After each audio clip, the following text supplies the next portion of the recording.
4 లాంగ్వేజ్లు 5 లాంగ్వేజ్లు అది ఆలోచన లేదండి, అలా లేదు. All the best sir. Chaudhary గారు చెప్పండి బాయ్. తెలుగు సినిమా ఇండస్ట్రీలో కానీ తెలుగు భాషా ప్రపంచంలో నందమూరి తారక రామ అంటే ఒక నో చాయిస్, ఆల్టర్నేట్ లేదు.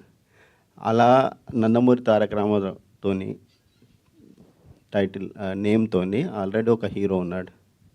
ఇప్పుడు అదే పేరుతోని ఇంకొక హీరోని లాంచ్ చేయడం ఎలా చూస్తారు? ఇప్పుడు నందమూరి తారక రామారావు గారు నేను ఎప్పుడు సంబోధించిన మా విశ్వవిఖ్యాత నట సార్వభౌమ నటరత్న అన్న గారు, తెలుగు జాతి ముద్దుగా పిలుచుకునే అన్నగారు నందమూరి తారక రామారావు గారు అని అంటూనే లెజెండరీ అంటానండి. ఆయనకి రీప్లేస్మెంటే లేదండి. పేరు వేరు, ఆయన వేరండి. ఆయనకి రీప్లేస్మెంట్ అసలు ఎవరు లేరు. ఆ పేరుని నాకు ఇష్టం, ఆ పేరు నేను నా బిడ్డకు పెట్టుకుంటా. ఆ వంశం వాళ్ళు పెట్టుకోవడం వల్ల ఏమవుతుందంటే ఇంటి పేరు కూడా యాడ్ అవటం వల్ల అదే పేరు ఉంటుంది. రామారావు అనే పేరు అనేది తెలుగు జాతిలో చాలామంది పెట్టుకున్నారు పేర్లు, రామారావు అనే పేరు పెట్టుకుంటారు. కానీ ఇంటి పేరు ఉన్నప్పుడు ఆ పేరు మ్యాచ్ అయిపోద్ది, అర్థమవుతుందండి. కానీ అదే రూపం, అదే కంఠం, అదే ఆలోచన సరళి, అదే గ్రాహక శక్తి ఆ కాలమాన పరిస్థితుల్లో పుడితేనే నందమూరి తారక రామారావు గారు అవుతారు. అర్థమవుతుందా మీకు? ఆ కాలమాన పరిస్థితులు, ఆ పెరిగిన కలిసిన చదివిన పుస్తకాలు, చదివిన గ్రంథాలు, నేర్చుకున్న పరిజ్ఞానం, ఆయన నందమూరి తారక రామారావు గారు. ఆయనలాగా ఎవరూ అవ్వలేరు. అది చాలాసార్లు నేను చెప్పున్నాను.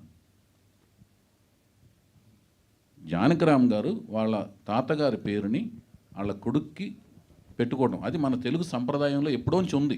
తాత పేర్లు కొడుకులకు పెట్టుకోవడం, ముత్తాత పేర్లు కొడుకులు పెట్టుకోవడం, ఆ సంప్రదాయం ప్రకారం పెట్టుకున్నారు.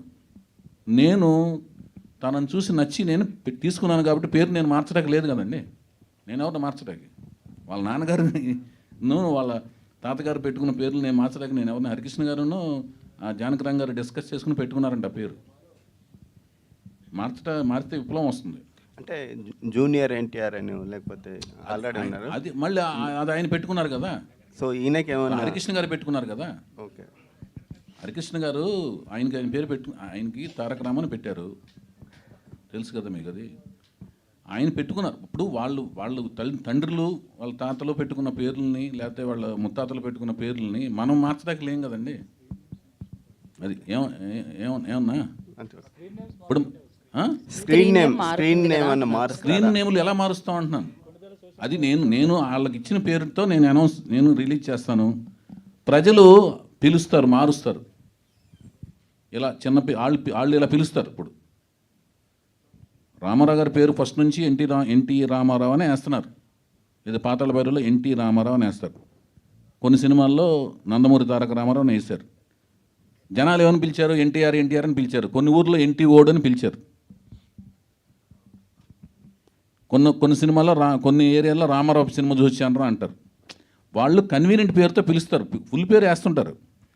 అంటే ఇప్పుడు ఆ అమ్మాయి పేరు మేము ఇలియానా డిక్రూజ్ అండి, అందరూ ఇలియానా డిక్రూజ్ అంటే ఇలియానా అని పిలుస్తుంటారు. వాళ్ళు కన్వీనియంట్ పేరుతో పిలుస్తారు. పేరు మేము ఉన్న పేరు వేయాలి కదా. అది అంటే నా కన్సర్న్ ఏంటంటే ఇప్పుడు తాత పేర్లు పెట్టడం అనేది మన సాంప్రదాయం. సో కొన్నిసార్లు ఏమైతే పేరు పెట్టుకోవచ్చు, ముత్తాత పేరు పెట్టుకోవచ్చు, అది సాంప్రదాయం. కానీ కొన్నిసార్లు మన సొసైటీలో వీడు తాత పేరు చెడగొట్టాడరా అనే ఒక ప్రమాదం ఉంటుంది. అది మన చేతలండి. అది మన కాలమాన పరిస్థితుల్లో మన చేతుల్లో ఉండి జరుగుతాయి కొన్ని చేతలు, మనకు తెలియకుండా జరిగేవి కొన్ని జరుగుతుంటాయి చేతలు. వాటిని మన చేతుల్లో లేని వాటి గురించి మనం ఏం చేయగలమండి? సరే సార్, ఇప్పుడు ఎన్టీఆర్ అంటే తెలుగు జాతికి ఒక గుర్తింపు తెచ్చిన ఒక వ్యక్తి, మహానుభావుడు. సో అప్పటి వరకు తెలుగు భాష కోసం ఎంత కృషి చేసినా కానీ ఎన్టీఆర్ దానికి మార్గదర్శకులుగా ఉన్నారు. అవును. సో ఆయన ప్రభావం, ఆయన భాష డైలెక్ట్, తర్వాత ఆయన మాట్లాడే తీరు మీ మీద ఎలాంటి ప్రభావం చూపించారు? అదేనండి నా మీదే కాదండి, రామారావు గారి అభిమానులు అందరికీ ఆయన నుంచి నేర్చుకుంది ఏంటంటే అంకిత భావంతో పనిచేయటం, కృషి చేయటం, నమ్మిన సిద్ధాంతం కోసం మడం తిప్పకుండా పోరాటం చేయడం. మేము అది చేస్తుంటాం. అంకిత భావంతో పనిచేయటం, కార్యదీక్షతో పనిచేయటం, ఎలాంటి డీవియేషన్స్ లేకుండా పనిచేయటం. భాషాపరంగా అంటున్నారు. భాషాపరంగానే కదా మేము తెలుగు భాష మాట్లాడుతుంటాం. నేను తెలుగులోనే టైప్ చేస్తుంటాను. అంటే నేను కీబోర్డ్లో ఉన్నా కూడా తెలుగు భాషలోనే. ఇప్పుడు అదేంటి చాలా వరకు సంభాషణ నేను స్మార్ట్ ఫోన్లో వచ్చినా తెలుగులోనే సంభాషిస్తుంటాను. మ్యాక్సిమం తెలుగు భాష బాగా గుర్తుపెట్టుకుని తెలుగులోనే మాట్లాడతానికి మ్యాక్సిమం ప్రయత్నిస్తాను నేను. వైవిఎస్ చౌదరి గారు, యాక్చువల్లీ మీరు చెప్పినట్టు యువర్ మీరు ఓకేనా అన్నా? ఓకే మీరు చెప్పండి అన్న. యా